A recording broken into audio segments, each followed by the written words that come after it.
Have you ever wanted to move around a Pixera timeline by a precise amount of time, but aren't sure how?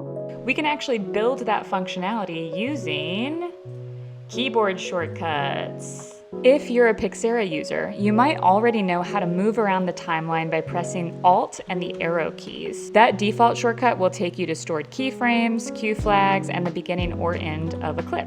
But what about if you want to move around the timeline in precise increments? You could click into the current time indicator and manually type it, but that's not going to satisfy you. Look at you, you got a need for speed. So we're going to build a control keyboard shortcut using a control module.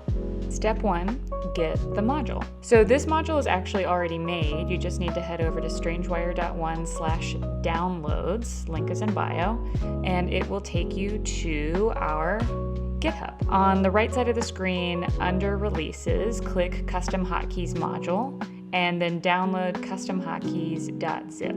You can save it anywhere on your computer, it doesn't really matter. We will extract, and for best practice, we're going to drag the subfolder out so we don't have duplicates of the same folder. Step 2, import the module. So go to Control and press the plus button in the lower left corner and navigate to the whole folder that you just downloaded, because it's still going to make you choose main for our JSON source file. After it's imported, you can just drag it from the library into your workspace. And step 3, test the module. It should already be working. Click the buttons just next to the actual commands, and you can make sure that this module is working before we try to link them to a custom shortcut.